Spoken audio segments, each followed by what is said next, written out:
দশে মিলে করি কাজ, হারি জিতি নাহিলাজ। পুরনো আর জনপ্রিয় উক্তিটিকে সিলেটের আলোচিত পাথর চুরিতে কাজে লাগিয়েছে সাদা পাথর এলাকার রাজনীতিবিদরা।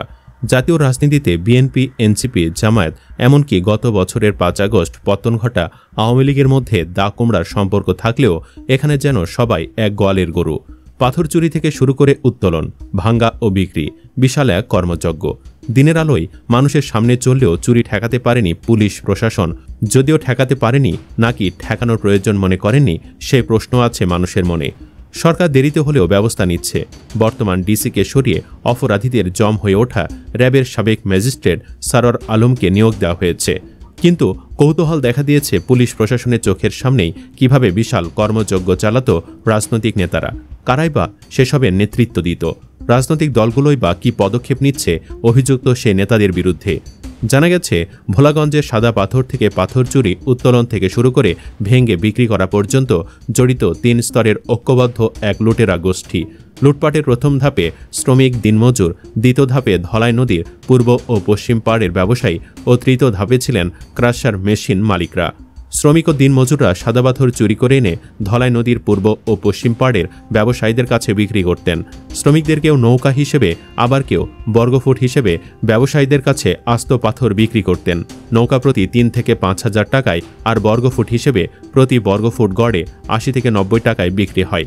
নদীর পাড়ের ব্যবসায়ীরা নিজেরা মজুত না করে সাথে সাথে সে পাথর ট্রাক ও ট্রলি দিয়ে পাঠিয়ে দেন ক্রাশার মেশিনে, যেখানে পাথরগুলো ভেঙে টুকরো টুকরো করে ফেলা হতো। ক্রাশার মেশিন মালিকরা আস্ত পাথর কিনে থাকেন ১১০ থেকে ১২৫ টাকা বর্গফুটে।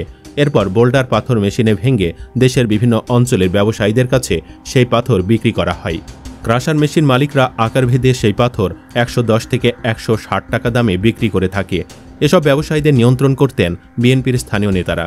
তাদের সহযোগিতা করতেন এনসিপি, জামায়াত নেতারা। আগে থেকে অভিজ্ঞতা আর যোগাযোগ থাকায় সুযোগ পেয়ে যান আওয়ামী লীগের নেতারাও।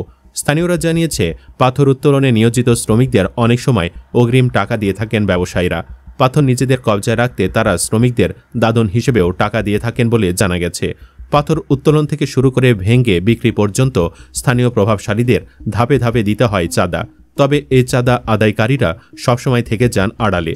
যারা সরাসরি পাথর চুরির সুযোগ পাননি, সেই নেতারা চাঁদাবাজি করতেন। লুটপাট, দখল ও চাঁদাবাজির অভিযোগে এরই মধ্যে কোম্পানীগঞ্জ উপজেলা বিএনপির সভাপতি শাহাবুদ্দিনের পদও স্থগিত করা হয়েছে। বিএনপির দৃশ্যমান পদক্ষেপ ওই একটাই, অন্য দলগুলো তো সেটারও প্রয়োজন মনে করেননি। কারা কারা এই পাথর চুরিতে জড়িত সেটা সবাই জানলেও কাউকে গ্রেফতারের উদ্যোগ নেয়নি পুলিশ প্রশাসন।